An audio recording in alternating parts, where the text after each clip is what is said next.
Mars media நேயர்களுக்கும் அன்பர்களுக்கும் இந்த நாள் இனிய நாளாக அமைய எல்லாம் வல்ல இறைவனை பிரார்த்திக்கின்றோம். இந்த சேனல் உங்களுக்கு பிடிச்சிருந்தா மறக்காம சப்ஸ்கிரைப் பண்ணுங்க, ஷேர் பண்ணுங்க, லைக் பண்ணுங்க, கமெண்ட் பண்ணுங்க. எனதருமை துலாம் ராசி நேயர்களே, இந்த பதிவில் நம்ம என்ன பார்க்க போறோம் அப்படின்னா 2024 ஆண்டு ஆகஸ்ட் மாத ராசி பலன். இந்த ஆகஸ்ட் மாசத்துல எந்தெந்த கிரக அமைப்புகள் உங்களுக்கு எப்படிப்பட்ட நன்மைகளை செய்ய போறது, எந்தெந்த கிரகங்கள் மூலமா நீங்க கவனமா இருக்கணும், பரிகாரமா என்ன பண்ணினா ரொம்ப விசேஷம் அப்படிங்கறத பத்தி நம்ம இப்ப தெளிவா பார்க்க போறோம். இப்போ ஃபர்ஸ்ட் ஆஃப் ஆல் உங்களோட ராசிநாதனும் அஷ்டமாதிபதியுமான சுக்கிர பகவான் அவர் எங்க இருக்காருன்னு பார்த்தீங்கன்னா லாபஸ்தானத்துல இருக்கார். அற்புதம், அது ஒண்ணு போரும் சுவாமி. ஏன்னா உங்களோட ராசிநாதன் அதே சமயம் அஷ்டமாதிபதி உங்களுக்கு சில வேலைகள் எல்லாம் காமிச்சுட்டாரு. கரெக்டா? காமிக்கலன்னா நீங்க கவனமாக்கணும். நீங்களே தான் டிசைட் பண்ணணும் உங்களோட லைஃப்பை. எப்படின்னா இப்ப நீங்க ஒரு மிடில் ஏஜ்ல இருக்கீங்க அப்படின்னா ஓரளவுக்கு உங்களுக்கு லைட்டா இந்த சுக்கிர பகவான் ஒரு ஆசையை தூண்டி உங்களை அவஸ்தைப்பட வச்சிருப்பார்.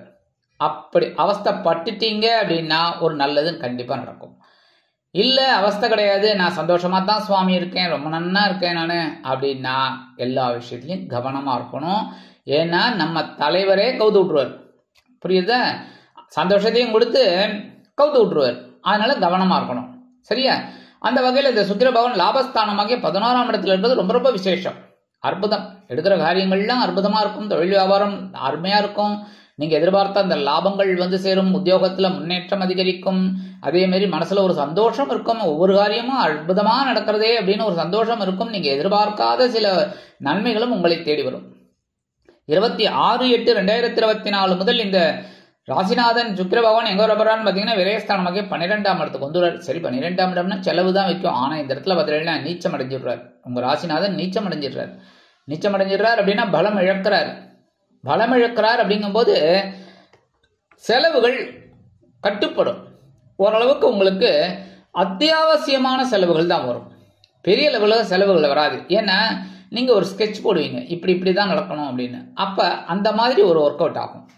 9-12 கூட அதிபதி புத பகவான் ஜீவனஸ்தானமாகிய 10ஆம் இடத்துல இருக்கார். 10ஆம் இடம் அப்படின்னாலே உத்தியோகத்துல பொறுப்புகள் அதிகம் தான் இருக்கும். வேலை பளு, அதாவது சக ஊழியர்கள் கூட உங்களுக்கு வேலை கொடுப்பார். எப்படி சூப்பரா இல்ல? அதாவது மேலதிகாரிகள் தான் கொடுப்பாங்க, நீங்க சக ஊழியர்களுக்கு பிரிச்சு கொடுப்பீங்க. ஆனா இந்த இடத்துல உங்களே எல்லாரும் வேலை வாங்கிட்டு இருப்பாங்க. ஆனா நீங்க எப்படின்னா எல்லாத்தையும் அற்புதமா நோட்டம் விட்டுப்பீங்க. எப்படி அப்படின்னு சொல்லி அதுக்கேத்த மாதிரி எந்த ஒர்க்குக்கு பிரியாரிட்டியோ அதை பண்ணி நீங்க வெற்றி அடைவீர்கள். இந்த பாக்கியாதிபதியும் விரையாதிபதியுமான புத பகவான் ஜீவனஸ்தானத்தில் இருக்கிறனால உத்தியோகத்துல பரபரப்பா இருப்பேள், தொழில் வியாபாரத்துல சிறப்பா இருப்பேள். எடுக்கிற காரியங்கள்லாம் கொஞ்சம் வேலை பளு அதிகமா இருந்தாலும் அற்புதமா செஞ்சு முன்னேறுவீர்கள். 31/8/2024 முதல் இந்த புத பகவான் லாபஸ்தானத்துக்கு வந்துடுறார். இனிமேத்தான் அதிரடி ஆரம்பம். சரியா? அடுத்தபடியா 2-7 குடை அதிபதி செவ்வாய், தனவாக்கு குடும்பஸ்தானாதிபதி, களத்திராதிபதி. முக்காவாசி பேருக்கு பார்த்தீங்கன்னா 99% மேக்சிமம் இந்த துலாம் ராசி அன்பர்களுக்கு திருமணத்திற்கு பிறகுதான் யோகமே. ஏன்னா தனவாக்கு குடும்பஸ்தானாதிபதியும் களத்திராதிபதியுமான செவ்வாய் பகவான், மற்றபடி உங்களோட சகாயாதிபதியும் பகைரோன ரோகாதிபதியுமான குரு பகவான் 2 பேரும் அஷ்டம ராசியில இருக்கார். 8ஆம் இடம் அப்படின்னாலே கவனமா இருக்கணும். ஆனா குரு செவ்வாய் மறைவுல இருக்காங்க. மறைவு அப்படிங்கும்போது என்ன அப்படின்னா எதிர்பாராத சில காரியங்கள்லாம் நடைபெறும். நீங்க எதிர்பார்க்கவே மாட்டீர்கள். நீங்க ஒரு வேலைன்னு எடுத்தீங்கன்னா அந்த வேலையை சிறப்பா செய்யணுமே நினைச்சிட்டு இருக்கும்போது திடீர்னு ஏதோ ஒரு வேலை வரும். அந்த வேலையை அற்புதமா செய்வீங்க. அதுக்கு ஒரு முன்னேற்றம் உங்களை தேடி வரும். ஏன்னா அந்த வேலையை நீங்க விட மாட்டீங்க. என்னடா அது திடீர்னு வருது அப்படின்லாம் நினைக்க மாட்டீங்க. அந்த வேலையை இன்முகத்தோட செய்யறதுனால உங்களுக்கு கண்டிப்பா நல்ல ஒரு இதெல்லாம் கிடைக்கும். இந்த குருவோட பார்வைன்னு பாத்தீங்கன்னா விரயஸ்தானமாக 12ஆம் இடத்துல விழுது. அதே சமயம் 7ஆம் பார்வையாக உங்களது தனவாக்கு குடும்பஸ்தானத்துல விழுது. அடுத்தபடியா 9ஆம் பார்வையாக உங்களோட சுகஸ்தானத்துல விழுது. எப்பவுமே சுகமான பேர்வழிகள் தான் துலாம் ராசி என்பர்கள். 1000 கஷ்டங்கள் பிரச்சனைகள் இருந்தாலும் ஏதோ பக்கத்து வீட்டுக்காரனுக்கு நடந்ததுப்பா அப்படிங்கிற மாதிரி இருப்பீங்க. என்ன ஆனாலும் மனசுக்குள்ள ஒரு வலி இருக்கு. கரெக்டா? மனசுக்குள்ள ஒரு வழி இருக்கு. இப்போ உங்களுக்காக ஒரு ஸ்பெஷல் ப்ரோக்ராம் ஒன்று பண்ணியிருக்கு. ஏற்கனவே ஒன்று போட்டோம், நீங்கள் சரியாக கவனிக்கலன்னு நினைக்கிறேன். பாருங்க. உங்களுக்கு எந்த கோயிலுக்கு போனால் விசேஷம் அப்படின்னு அதை நீங்கள் பாருங்கள், டிஸ்கிரிப்ஷனில் இருக்குது. அதே மாதிரி இப்போ ஒரு நியூ வீடியோ ஒன்று உங்களுக்காக தான் போட போகிறோம். அது ரெடி ஆயிடுச்சு, அதுவும் டிஸ்கிரிப்ஷனில் இருக்கும், நீங்கள் பார்த்துக்கோங்க. சரியா? அதனால உங்களுக்கு தனவரவு எவ்வளவுக்கு எவ்வளவு வருதோ அதே மாதிரி செலவுகளும் இருக்கும். செலவுகள் எவ்வளவுக்கு எவ்வளவு வருதோ அதுக்கேற்ற பண்ணி வருமானம் இருக்கும். சில பேருக்கு சொத்து சேர்க்கை உண்டாகலாம். சில பேருக்கு பார்த்தீங்கன்னா இந்த வாகனத்தை அப்படி வித்துட்டு ஒரு புது வாகனம் வாங்கலாமா அப்படின்னு ஒரு தோணும். அதெல்லாம் செயல்பாட்டுக்கு உங்களுக்கு ஒரு சந்தோஷத்தை கண்டிப்பாக கொடுக்கும். ஏன்னா தைரியமா இறங்குவீங்க, கண்டிப்பாக உண்டு. ஏன்னா தைரியஸ்தானாதிபதி குரு பகவான் மறைவுல இருக்கார். கெட்டவன் கெட்டிடில் கிட்டிடும் ராஜயோகம். இதுதான் ஐயா, இதெல்லாம் நீங்க பிடிச்சுக்கணும். சரியா? அடுத்தபடியா 26/8/2024 முதல் இந்த செவ்வாய் பகவான் எங்க வரப்போறான்னு பாத்தீங்கன்னா உங்களோட பாக்கியஸ்தானமாகி 9ஆம் இடத்துக்கு வந்துடுறார். ஓரளவுக்கு பரவாயில்ல, அப்பாடா. ஏன்னா 8ஆம் இடத்துல மறைவுல இருந்தா கூட சில பிரச்சனைகளை உடல் ஆரோக்கியத்துல கொடுத்துட்டு இருக்காரு, மனசுல ஏதோ வழியெல்லாம் கொடுத்துட்டு இருக்காரு. இருந்தாலும் அவர் 9ஆம் இடத்துக்கு வந்தோன்னா ஓரளவுக்கு பரவாயில்ல, அப்பாடா அப்படிங்கிற மாதிரி இருக்கும். அடுத்தபடியா லாபாதிபதி சூரிய பகவான். இவர் தான் உங்களுக்கு பெரிய கிஃப்ட். நிறைய பேர் சொல்லுவாங்க இந்த சர ராசிக்கு, அதாவது நல்ல கவனிங்க, துலாம் ராசி சரராசி.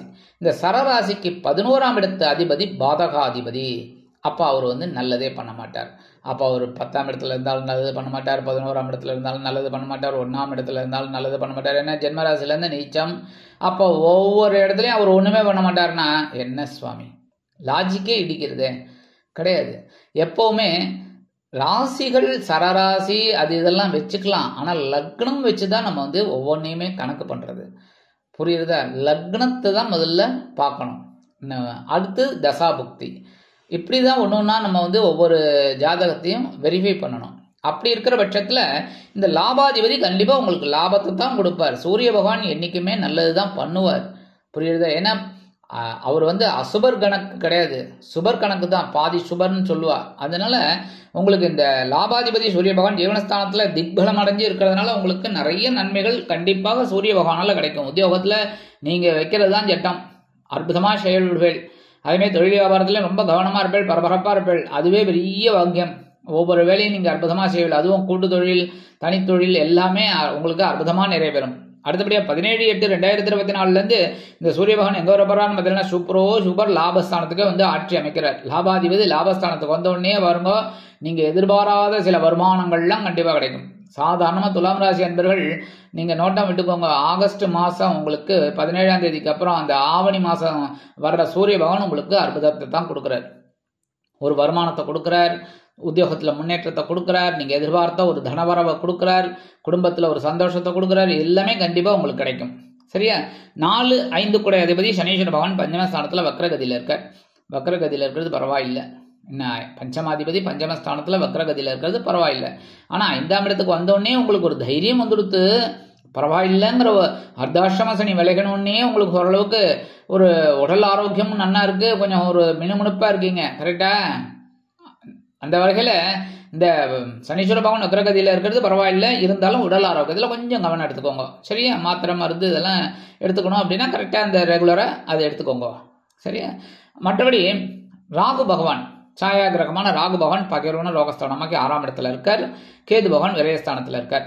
அதாவது உங்களுக்கு பாருங்க, ஒரு சில நேரங்கள் நல்ல விதமா அமையிறது. என்னன்னா குரு 8ல இருக்கார், மறைவு.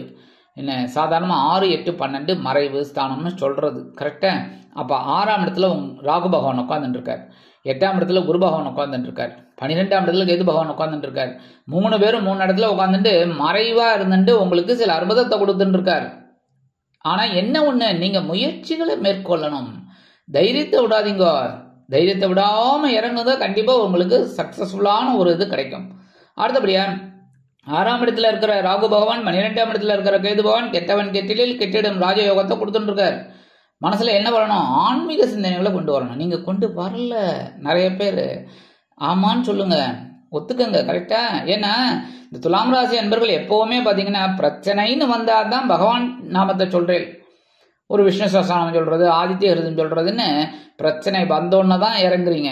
ஆனா பிரச்சனை வருதோ வரலையோ உங்களுக்கு சந்தோஷம் வேணுமோ. ஏன்னா துலாம் ராசி அன்பர்களாச்சே, சந்தோஷம் வேண்டான்னு சொல்ல முடியுமா? ராசிநாதன் சுக்கிர பகவான் ஐயா, அதனால என்ன பண்ணணும் அப்படின்னா ஆன்மீக சிந்தனைகளை நீங்க கொண்டு வந்தீங்கன்னாலே உங்களுடைய இஷ்ட தெய்வம், குலதெய்வம் இதெல்லாம் நீங்க எடுத்துட்டு வந்தாலே ரொம்ப அற்புதமான ஒரு முன்னேற்றம் கண்டிப்பாக கிடைக்கும். அடுத்தபடியா வெளியூர் அல்லது வெளிநாடு போய் படிக்கணும்னு நினைக்கிற குழந்தைகள், உத்தியோகம் பார்க்கணும்னு நினைக்கிற குழந்தைகளுக்கெல்லாம் அற்புதமான ஒரு முன்னேற்றம் கிடைக்கும். அடுத்தபடியா பரிகாரமா என்ன பண்ணினா ரொம்ப விசேஷம் அப்படின்னா ரொம்ப சிம்பிள்ங்க.